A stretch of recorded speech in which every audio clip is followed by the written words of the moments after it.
Hello. So I have had an overwhelming response of questions. I've actually done a photo shot of all the questions just in case everything runs out of time and then I'm able to answer the question. But anyway, for this one, how much time do you spend each day working on reducing your lipedema symptoms? So it varies. I spend probably more time at the weekend when I've got more time, but during the week, dry brushing in the morning, having a shower, getting ready to go to work, training and watching my nutrition, occasionally fascia blasting, but it's not an everyday occurrence because I don't have time. But yeah, I do the sweeping massage, but on an average time, 10-15 minutes in the morning, 10-15 minutes in the evening, probably. Okay, bye. So how can you learn more? Well, Jenny at Jenny McDonald and myself are doing a 4-week live program starting tomorrow at 8 o'clock on my Instagram page. And the first one we'll be doing is lipedema and your relationship with food. So if you wish to join there, but there will be more coming. I can't talk about it just yet, but I'm very excited. So yes, honestly, you will be learning more. Okay. There's a lot of these particular messages. No, I haven't had any lipedema surgery at all. In fact, in 2015, I was turned down for lipedema surgery on the grounds of it being cosmetic. And there was absolutely no way that I could afford private. And so this is why I've created what I've created and what I've done, and all the research and trying to figure out what works for me potentially is going to work for someone else. And I'm really excited to be able to bring this to you guys. So no, I haven't had any surgery. I will be, I'm already online working with people. So you're welcome to message me for that. And that's through, you can go onto my website and have a look. But I will be putting a self-care healing path program together for this and what I've done, and I'm hoping that this is really going to help, because I've said it so many times before that self-care and self-healing is a massive part of lipedema and all of these lymphatic illnesses that are joined together. Yeah, we have to look after ourselves. First off, that's like a massive compliment.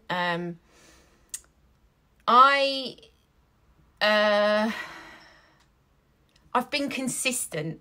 That's one of the big things that I've done, is I've been consistent, and I've been consistent in several different areas. I haven't just been consistent in one area. I do believe it is a formula of ideas that go together, or treatments that go together, that work in tandem to create the result. I'm going to be talking more about this, and I am, like I said in the previous message, I will be putting something together.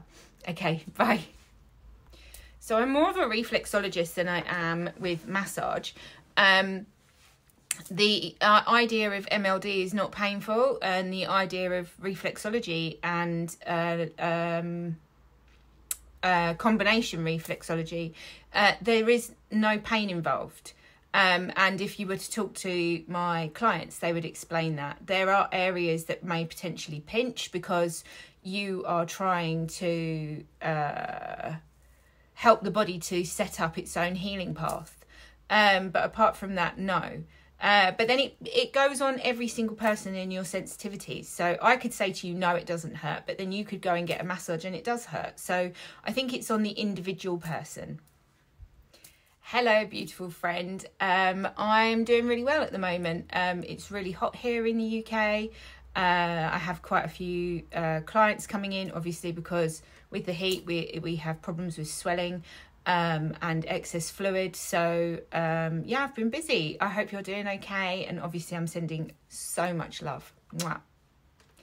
Yes, all of my improvements have been completely non-surgical, and it hasn't taken and it's not an overnight success. This has been years. But what I'm trying to explain to everybody is that what I've done over a period of years, which has taken me a long time, and I have failed several times. I've had to build myself. I've had to fail again. I've had to build myself.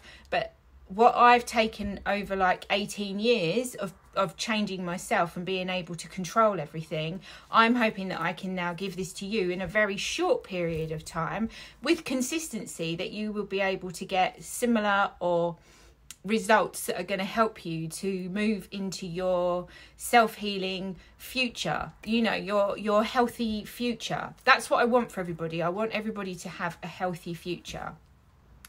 So I honestly don't know of many people who have put the fascia and reflexology thing together like I have. But if you were looking for something and you were looking for some sort of comfort, then I would go and find somebody who is a reflexologist who is trained in RLD, and go and talk to them about lipedema. And if they don't understand, send them my way and I'm happy to talk to them. Okay. I'm not a nutritionist for lipedema. I have figured out what works for me. But if you are looking for nutritional help, then I am live with Jenny tomorrow night on my Instagram at 8 o'clock. And we will be talking about lipedema and the relationship with food. Other than that, there are AM Sobi, Amanda Sobi, there is Nita Cluis, who is keto. And there are several others that you can easily get advice from, who are nutritional based. Oh, and Donna Wellbeing. Okay, so where did I start with physical strength toning and improving mobility stuff? Okay, I started right from the very beginning. The moment they told me when I had lymphedema and lipedema wasn't diagnosed, that I was going to end up in a wheelchair, that was it. It was a game changer for me. But I only started very slow, and I started with Pilates. The strength and conditioning has come in since 2019, when I was with Johnny in Brighton, and he was teaching me techniques of super slow training, which activates the muscle more. It's just been a journey ever since. I only worked with Johnny for a year, and I was in a gym, but it was very one-on-one. But everything I've done from home. I don't go to the gym. I don't have time to go to the gym. So I discipline myself to work at home. But I am going to talk about this more, because I think that this is the advice that... Okay, breakfast ideas. So I am a low-carb, high-protein eater. So for breakfast, it would be eggs, avocado, I would grill bacon. I am obsessed with my air fryer. Everything I put in the air fryer. Anything else for breakfast? Yes. I would do fibre. So some sort of muesli using fibre, but not a wheat base.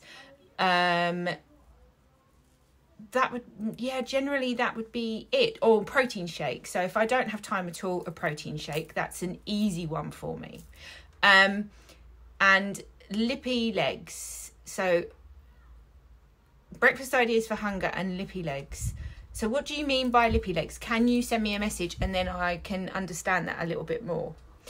Okay, so looking for diagnosis, I'm going to link the Talk Lipedema site on this one for you, and anybody else who wants to go on and have a look. And then you can run through the website and you can see where you can go to go and get a diagnosis. You can download doctor's letters, which will help you to go and get a diagnosis. But you do need to go to a GP. I don't know if you're here in the UK or anywhere else in the world.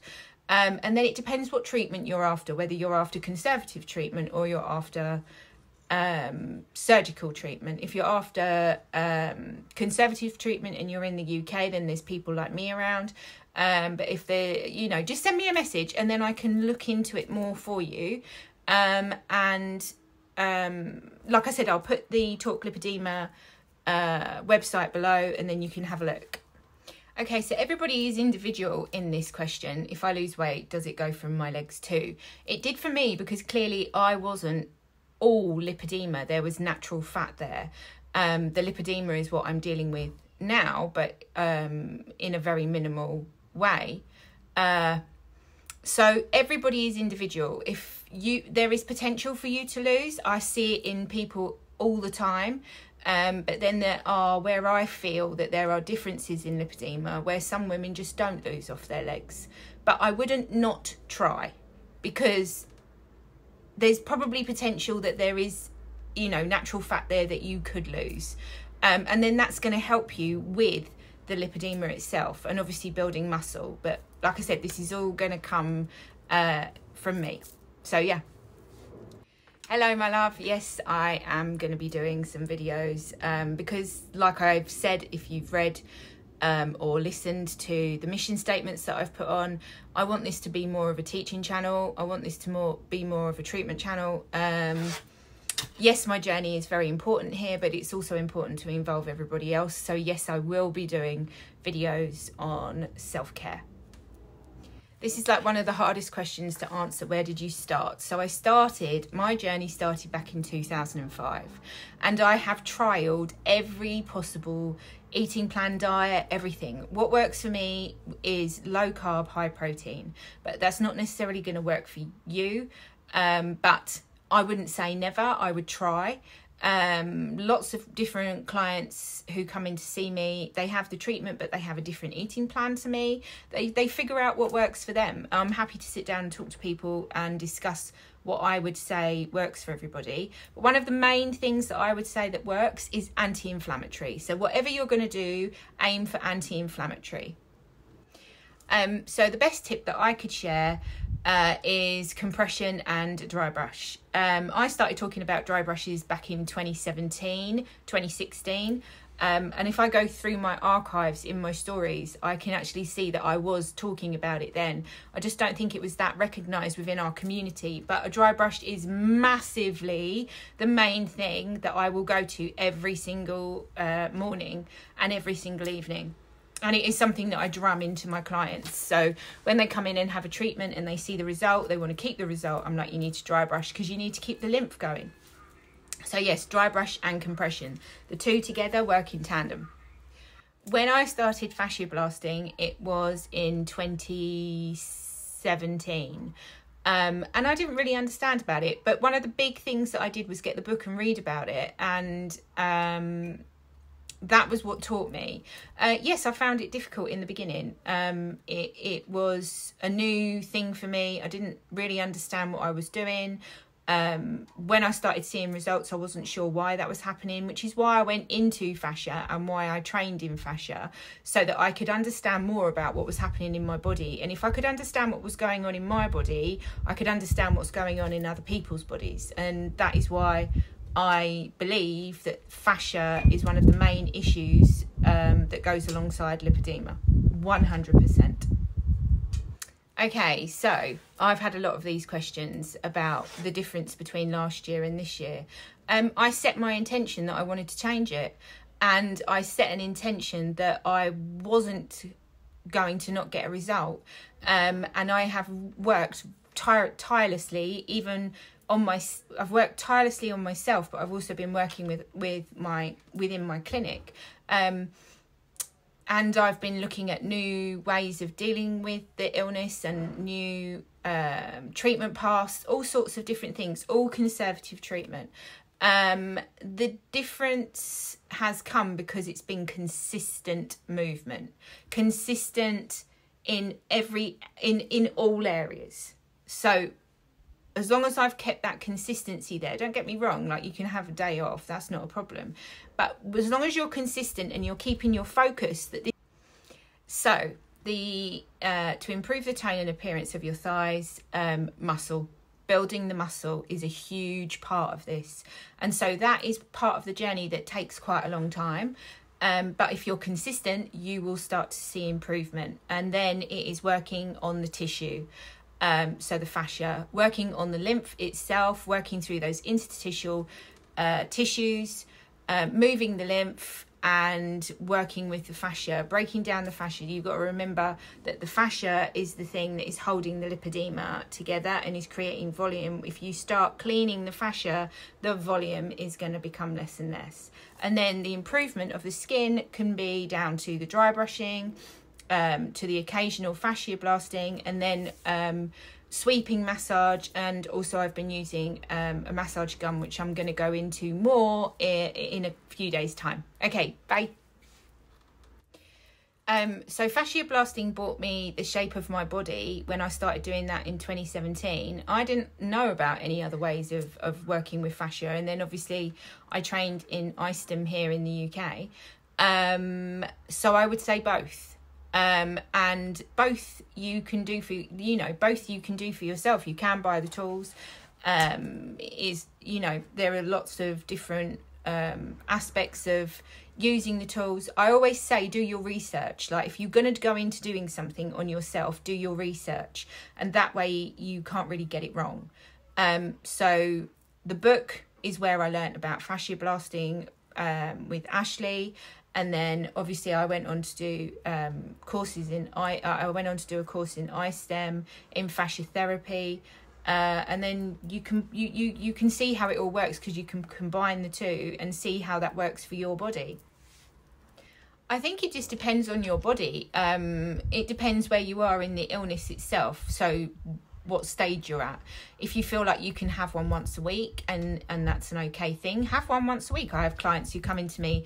You've got to remember, I don't do MLD. I do reflexology and combination reflexology with RLD. I have clients who come into me weekly. I have clients that come into me every couple of weeks. I have clients who come into me once a month. So it all depends on whether or not, how your body responds to the treatment, and whether or not you want to go in and have it weekly. My personal preference to my clients is to start doing it weekly, and then once they start seeing a massive result, we start to reduce it to every 2 weeks, to every 3 weeks, and so on, and see how that goes. Hi, yes, on my website you can get in contact with me via my email and talk to me. I have had clients who are abroad. I have worked with people in remotely, building a self-care path for them so that it's something that they can work with, and then they can be accountable to me and see results. So yes, I will link it below. Okay, so I don't think it's something that has worked more than something else. I think it's consistency. I have been consistent in my own self-care plan. So I've been consistent in every single area. And because of that, that has created the result. But I have had to go through and find out what works for me. What I found works for me, I can see working in my clients. So this is where I'm going to put this all together. The time span for me has been years, but I'm hopefully looking at reducing that for you guys, so that you have a way of self-care health plan which works for you, whether or not you want to use, whether or not you're using it for conservative, or whether or not you want to use it alongside your surgical treatment, anything. I honestly believe even with surgery, you need this before and after surgery to keep the results that you're looking for. So I don't want to answer people because you've taken the time out to ask the question, but the answer is in the one before where I was talking about consistency. But it's consistency in every little area of your own self-care path. Putting that together, that's what brings the results. And one of the biggest ones, which I know is one of the hardest ones, is your mindset. And I am going to be doing so much work with that. This is where I feel that there's a massive lack of help in helping women with lipedema within their actual mindset. So yeah, I'm looking forward to this. I'm hoping, I'm going to bring it all.